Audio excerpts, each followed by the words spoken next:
Good morning, ladies and gentlemen. Welcome to my new video.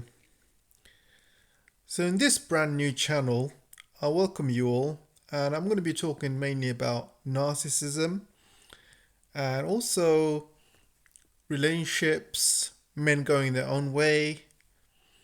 And this is not really a red pill channel because I like to give advice to men as well as women. I want to make it educational, not just for men, but also for women. But most of the stuff I talk about is going to be my point of view with all the experience I've had and also with all the research that I've done as well. So, in today's topic, I'm going to be talking about narcissism and what starts narcissists and how does a narcissist become a narcissist and can they be fixed? So, if you're one of the unfortunate people in life who has crossed paths with a narcissist, and most likely most people have, then you are pretty unlucky in a sense. And if you have survived it, then you are extremely lucky, because if you have survived it, you will have first of all you will become much stronger mentally, and you will have that experience how to deal with narcissists, and also you'll be able to see these early signs very quickly with everyone else that you meet in your future. I personally had 3 relationships with narcissists, and there have been 6-year relationships, 4-year relationships, and a 3-year relationship. So pretty long times with these relationships.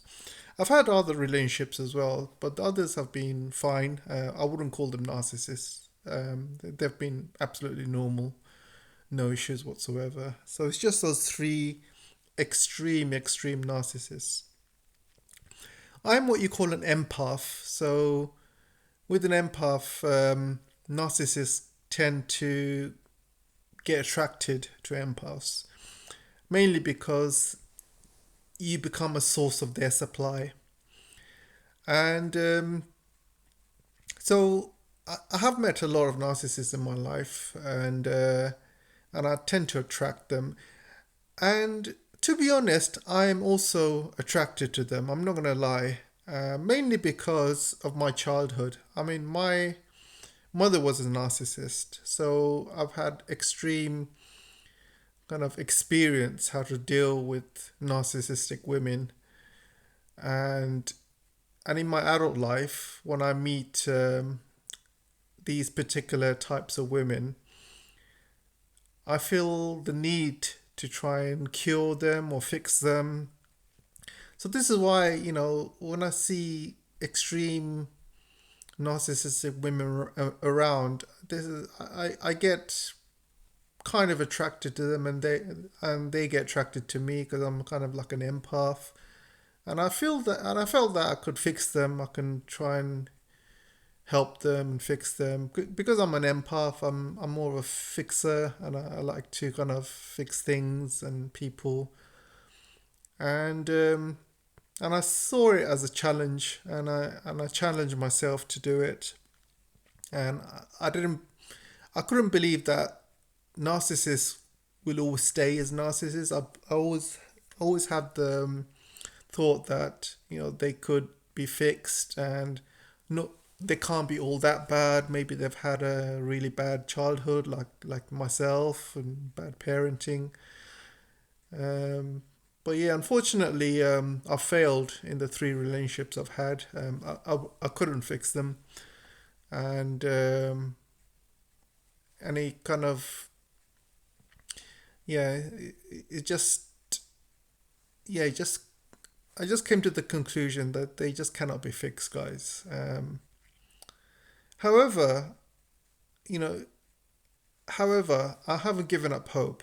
I haven't given up hope. My last relationship with a narcissist lasted for 6 years, and I could see light at the end of the tunnel. I must admit, she, I used all of my experiences and all of my research that I did, and gradually over the years, I've noticed huge amounts of improvement with her, and I worked with her.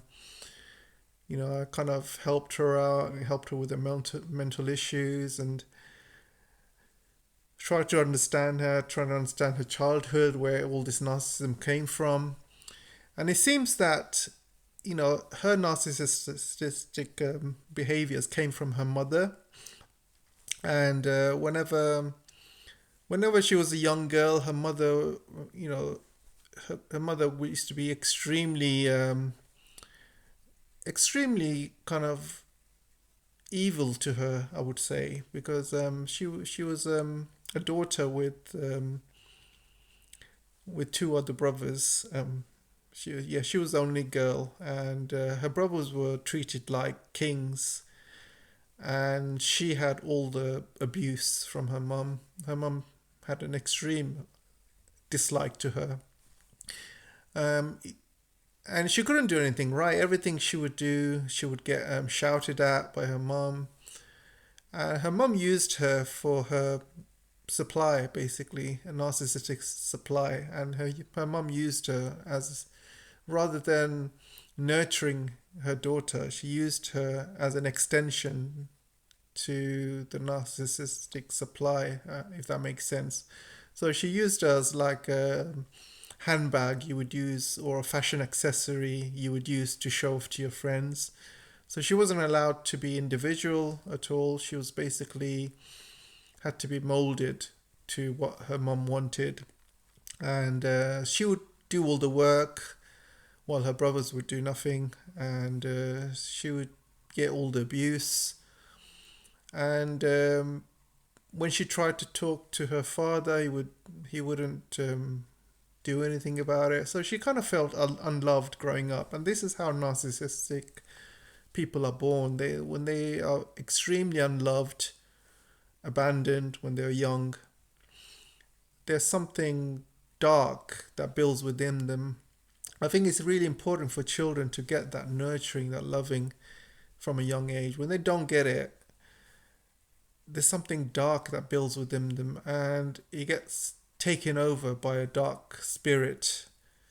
Some people call it a Jezebel spirit, but it's a kind of survival instinct. You become kind of heartless to survive. Because to have a heart, it can be extremely painful not to be loved and abandoned. So you grow some scales as a defense mechanism. You become extremely to protect yourself, to protect your mind and your heart. You become extremely tough, and you grow up very fast.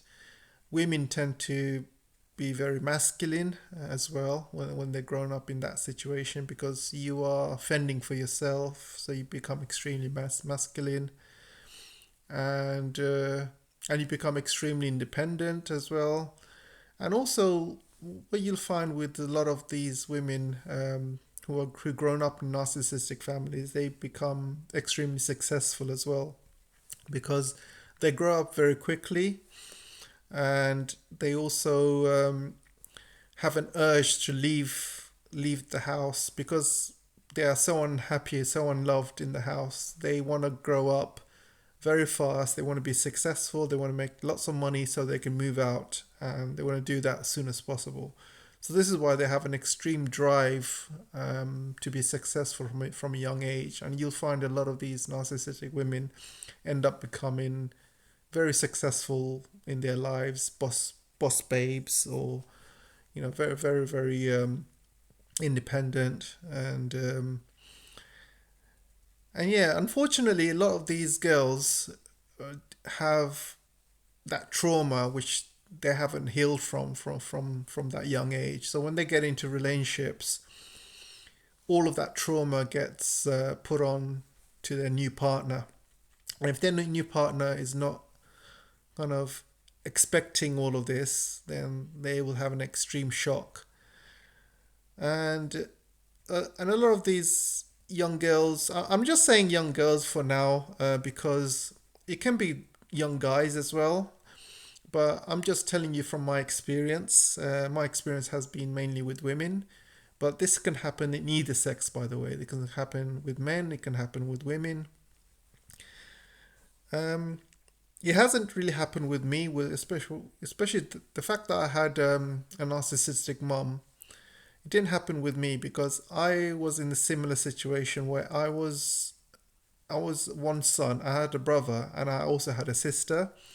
And I noticed how differently my mom was treating my sister. And I think my sister had the brunt of the abuse from my mom, while myself, and my brother were kind of left alone, really, and treated nicely. And I think this is what happened. I think, especially some mothers, they have an extreme dislike to their daughters for some reason. I don't know whether it's because of jealousy, because these daughters um, have they have youth on their side. They're extremely beautiful as well, and maybe they get a lot of attention from the father and brother, or maybe her friends. So maybe there's a lot of jealousy or something. But yeah, a lot of these narcissistic mothers tend to target the young daughters. So myself and my brother were pretty much escaped from all the narcissistic abuse from my mom. But I could see it, even though when I was young, I could see the difference between how my mom treated my sister compared to myself. And I did try and kind of step in a few times and stuff. I tried to be the good older brother, and when I see things that are happening which was wrong, I would always try and step in. Um, Being the empath that I am, I couldn't just stand by and seeing stuff happen, which didn't seem right at the time. So I used to get involved, and I had a lot of experience dealing with that kind of stuff. And yeah, so the girlfriend I had, I mean, she had extreme trauma from her childhood, and even in the beginning of the relationship, and I knew she was a narcissist. I mean, a narcissist will be extremely nice to you in the beginning, and they'll try and fast track the relationship really fast. You know, they'll want to basically start a relationship with you. They'll want to move in with you. They'll want to get married with you. They'll want to basically fast track to everything. They want to basically, you know, and the only reason they want to do that is because they don't want you to know them long enough to find out who they really are. And this is why they like to fast track things. And if you find a girl and she's fast tracking everything, and stuff, that's only because she doesn't want you to know her long enough to know what she's really like, and because they think that if you know them long enough, you'll get put off and you'll leave. So they try and fast track everything, and they'll give you lots of loving in the beginning. They'll be on the extremely good behavior, but as soon as you let your guard down, that's when the real self comes out. And for them to put on this act to be really nice, it takes a lot out of them, because they're trying to be somebody who they're not. And also, what I found out with a lot of narcissists, they wear a lot of contacts as well. So because a lot of them don't really have a soul, so they have contacts, so you can't see their real eyes. And they say that to see the soul, you have to go through the eyes, right? You can really tell someone. You could tell a lot about someone, but just by looking at their eyes. So a lot of them will hide that by having contacts, so you don't see, what they really like, and you can't see into their soul, because a lot of them don't really have a soul. And the darkness comes from within. It comes from their childhood. Maybe they get possessed by a Jezebel spirit, and it happens when you're young and you have no love, from your parents. You feel abandoned. You compensate. You let. It's very easy for spirits to come into you. You let them in to your life, to your mind, to your body, to your soul, because you have a spirit maybe coming in thinking, you know what, I'll look after you. Your parents don't love you, but I love you. And as a child, you obviously don't know much, so you kind of let them in, and you let them take control.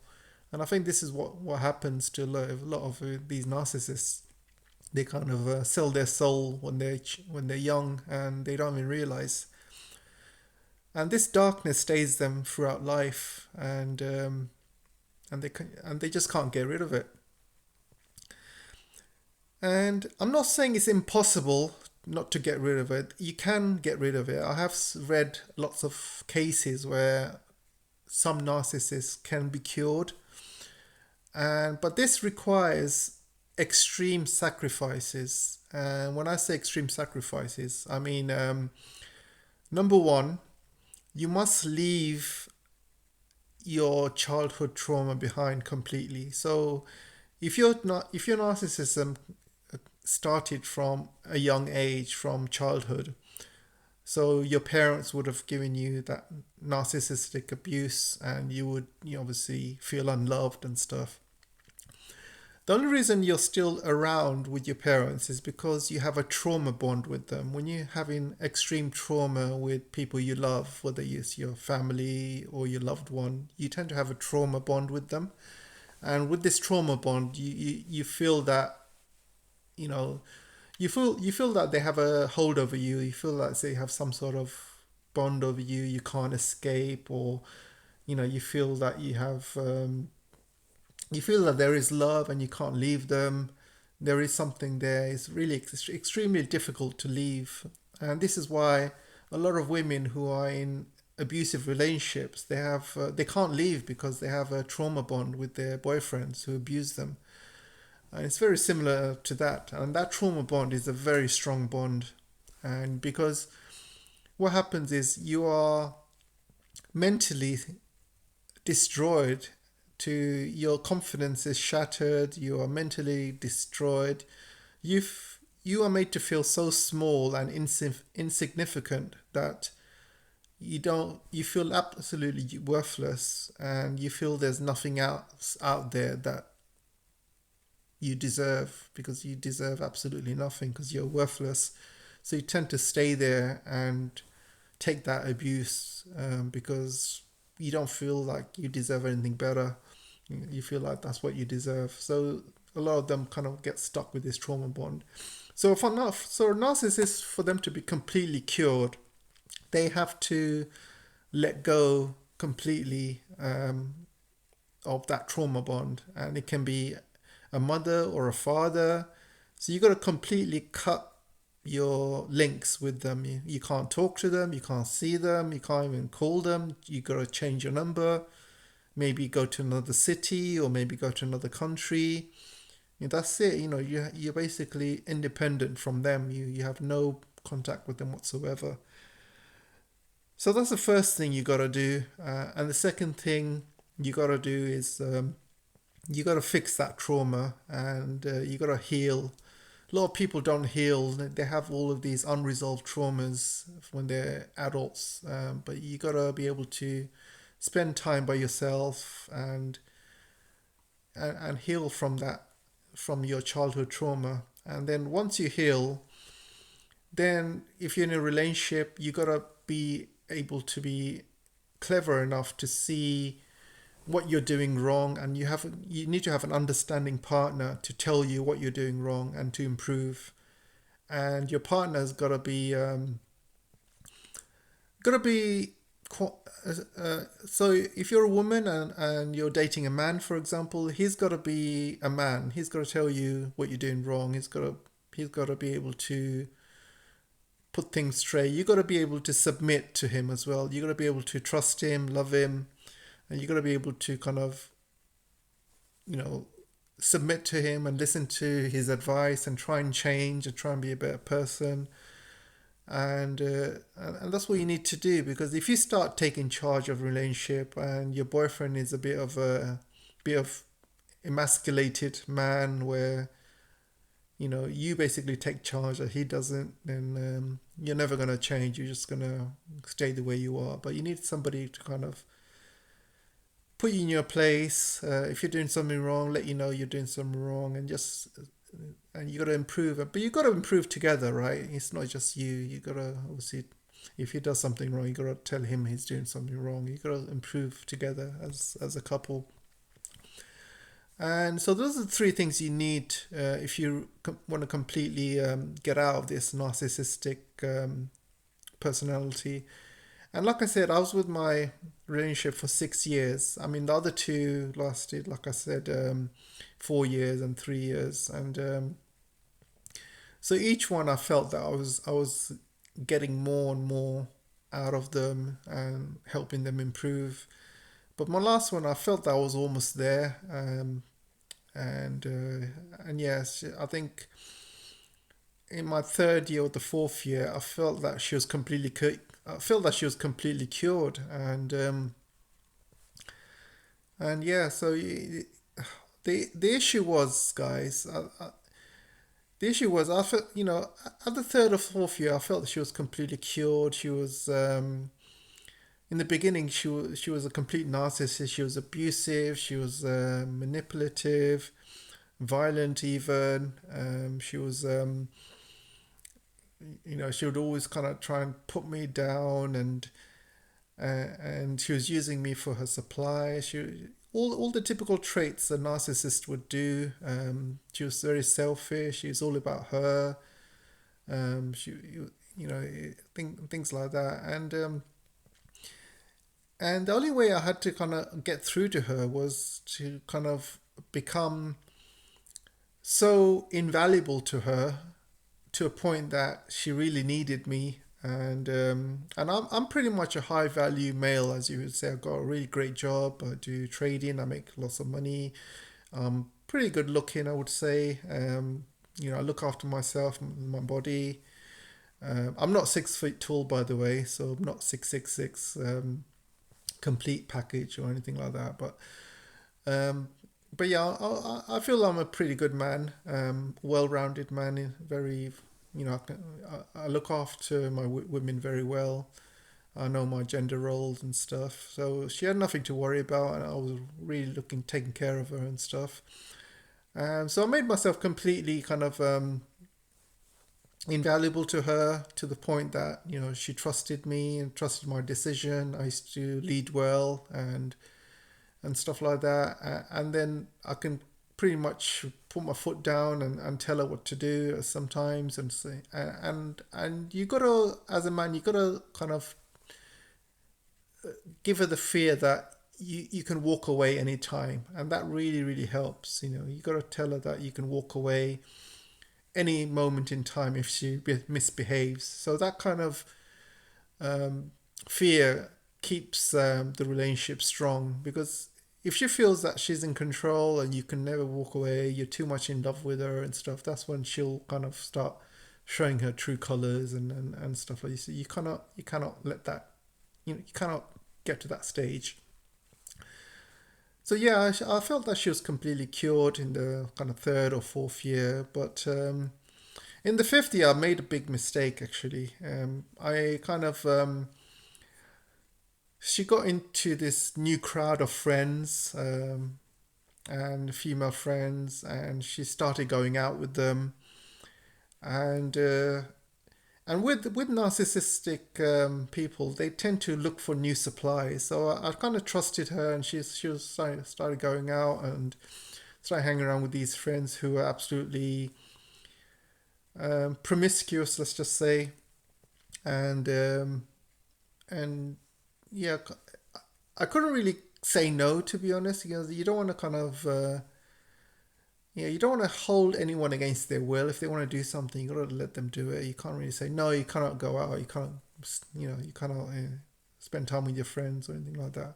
So I kind of let her do it. I was a bit apprehensive at first, and I was a bit scared, and my fears came true, because yeah, she was going out with these promiscuous women, and she was also searching for new supplies, and yeah, then I found out, and obviously I had to end it. And this is something I couldn't really, something I couldn't really kind of ignore. And the way I found out is her behavior started changing, because they say that always never listen to what a woman says, never listens to a woman's words, always watch her behavior. And I knew her behavior was changing because, for example, she hated Chinese food, and and every time I would take her to a Chinese restaurant, she'd start shouting and screaming, and she'd throw a tantrum. And suddenly, just out of the blue, she started liking Chinese food. And I was thinking, that's a bit strange of her, because I've known her for 6 years. She's always hated Chinese food. Why is she suddenly liking Chinese food? And I found out later on she was seeing someone, and they took her to, well, whoever it was, they took her to a Chinese restaurant, and she had a taste of it, and she started enjoying it, and yeah, and then she also started being very, very disrespectful towards me as well, and so this is what happens with narcissistic supplies, right? If they feel they got another supply waiting, um, or they feel that they have power over you, or they feel that you will never leave them, they can treat you however they want. If they can get away with it, they will get away with it, guys. And if they feel they got other suppliers waiting in the wings, if they feel that there's somebody else, or it can be more than one person, they will treat you like crap, because they know that if you leave them, they've got someone else waiting in the wing. So it's not really a big loss for them. So this is the thing with narcissistic people, really. You cannot let your guard down with them. They'll try and screw you in any opportunity that they have. So yeah, all these years I thought she was fixed. She was back. She was basically back to her old ways in year 5 and year 6, and it just goes to show that it's with narcissistic people, you cannot fix them. They'll ultimately will let you down, or they'll abuse you, or it's just sometimes it's just a waste of time. Um, I'm not saying 100% they cannot be fixed. They can be fixed over time. You've got to have extreme patience, and but you both have to be committed to it as well. It's not just you, but she also has to put the effort in as well. So yeah, so that relationship came to an end, and yeah, I think it came to an end, guys, because basically I knew she had a supply, but she wasn't really dating that supply. I just knew she had someone waiting in the wind, like they say. I knew that sometimes yeah, like I said, you always see how a behavior of a woman changes. Like we would live together, and we would sleep together most nights, and then suddenly, I would be sleeping by myself for months and months. She would never join me, and I should think it's something. I should think it's strange, or something's going on. And I can hear her talking on the phone, and I always used to think maybe it's her friends or something. But now I know it's otherwise, and yeah, so yeah, so I decided to take her on a holiday, right, to Dubai, and I still loved her at this point. I still loved her, and I took her to a holiday in Dubai, and I spent around £10,000, um, on a flight and hotel. We stayed at the Atlantis Hotel, which was the most expensive hotel in Dubai, and it had a dolphin show and dolphin experience, and underwater aquarium and stuff like that. So it was a really amazing hotel on beach, and we had a really good time in Dubai. I spent like a whole week there, and yeah, I don't know what happened, guys. This was absolutely crazy. I mean, this was absolutely crazy. I mean, just on the last day, I spent like all this money taken to Dubai and stuff. I paid for everything, by the way. And on the last day, we went to this kind of restaurant. It wasn't even an expensive restaurant. It was more like, it was just an average restaurant where a dinner for two would cost £50, which was like an average cost in Dubai. And all the other nights we used to go to some really expensive ones where it used to cost maybe £100, £200 each for dinner, and I was paying for it. So we went to this restaurant, and it was about £50, and I checked for my wallet, and I didn't have my wallet with me. Either I left in the car, or I dropped it somewhere, or left in the hotels. Who knows? So so I said, look, babe, I don't have the I don't have the wallet, I don't have the money. So can you kind of sort it out this time? And she looked extremely angry for some reason. I was thinking, hang on a second, why is she looking so angry for? I mean, it just didn't make sense. And then we came out. She paid for it anyway. She paid for it, and she looked extremely miserable and angry. And we came out the restaurant, and it was in the mall. Restaurant was in the mall, and out of nowhere, she started shouting at me, and she was saying, "You earn 10 times more than what I do. You should have paid for that. You embarrassed me by letting me pay. The waiter was staring at me. How could you do that to me? And I was like completely shocked. And she was basically shouting at me in the middle of a mall, and and it's a Muslim country, guys. Dubai is a Muslim country where women respect their husbands in Dubai. I mean, this is a Muslim country where men kind of have most of the power. A man in Dubai can have more than one wife. You can see like lots of rich Dubai princes with like 10 wives or maybe more. Who knows? Even like average guy can have more than 2 or 3 wives if you can afford it. So you have this woman shouting at me in the middle of a Dubai mall, and everybody's staring. It was so embarrassing. And it wasn't just small shouting and swearing. It was just absolutely crazy bonkers, like screaming her head off. And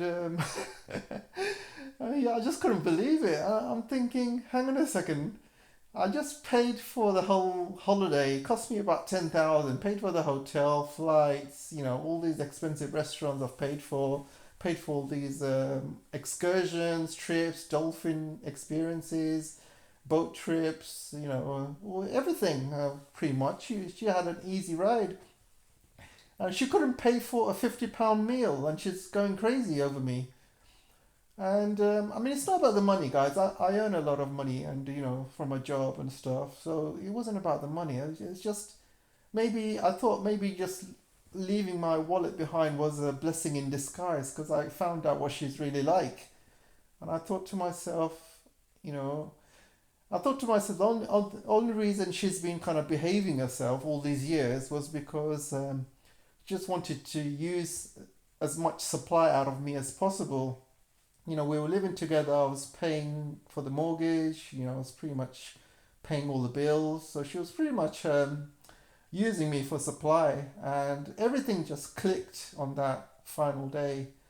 Before I was trying to help her and trying to make her into a better person, and I just realized on that day when she went absolutely crazy in the Dubai mall just because I couldn't pay for one meal.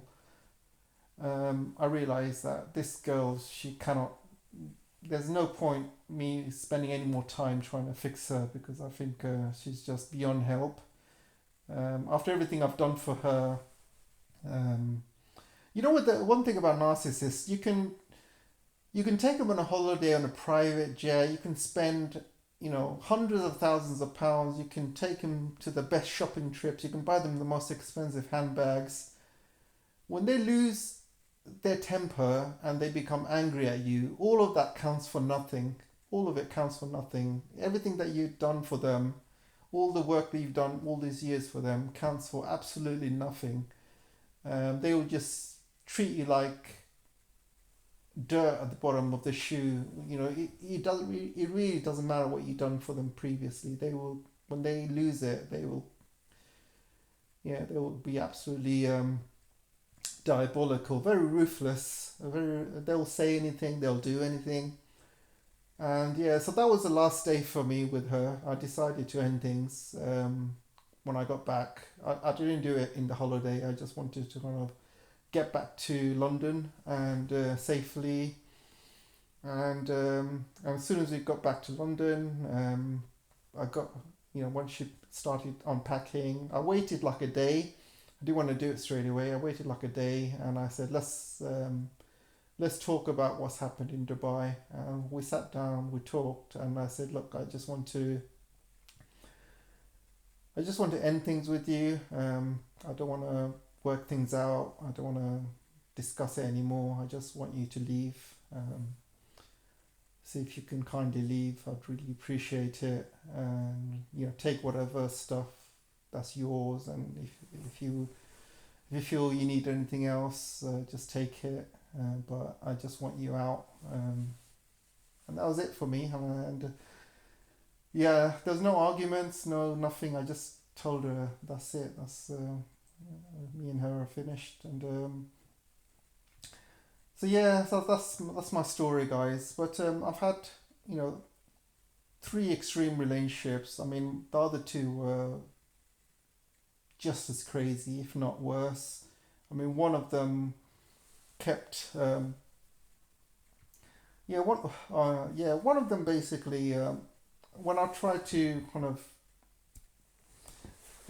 help her and stuff, and she was becoming extremely violent towards me. She was trying to beat me up and stuff like that, and the violence got so bad that I had to end things with her. And when I end things with her, she started hurting herself. She used to threaten to kill herself and stuff.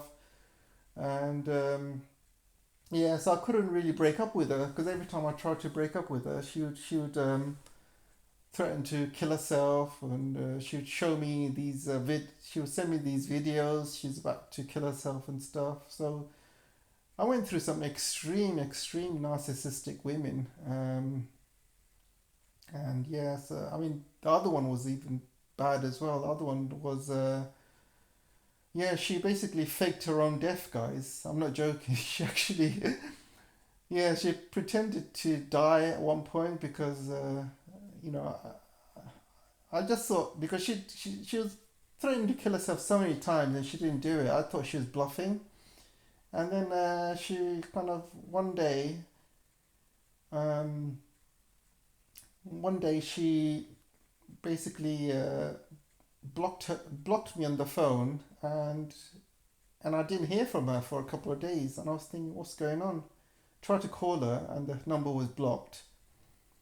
And then I had a strange phone call from someone claiming to be her brother, saying that she died, and I couldn't believe it. I was quite shocked as well. And then I think maybe she got somebody else, one of her friends, to call me. They're saying she died and it's all my fault and stuff. I killed her and stuff. And they called the police. And I'm like, oh my God, what the hell's going on? But yeah, guys, look, I'm not gonna say the whole story, but you kind of get the drift. I've been with a lot of narcissistic women throughout my life. And yeah, this channel is basically dedicated to narcissistic women and also relationships in general, and also men going their own way. And I have done a lot of research and reading about narcissism and books and stuff, and I want to kind of share that knowledge and insight with you guys, and maybe share some experiences, and hopefully it might be useful to you. And like I said, narcissism is not generally a woman thing. It can be men as well. Men can be equally narcissistic. It all depends on how much love they had as a young child, and a lot of narcissism comes from a young age, unresolved traumas, and abandonment, and if you're unloved, if your parents didn't nurture you and stuff like that. So it can happen from a very young age. It can happen to women, it can happen to men. But like I said, I'm a man, I'm a heterosexual male, and I can only give you experience with women, and I can, I can also, I can only, and most of the reading and research that I've done is mainly on women, female narcissistic women. So yeah, I'm gonna end it there, guys. Hopefully, it was quite educational for you. I'm gonna try and do videos every day. Try and kind of talk about it, narcissism and other topics every day. So if you can help the channel, don't forget to like, share, subscribe. If you want to go in the comment section, we can have a bit of a chat in the comment section. And yeah, I'll see you guys soon. Take care for now.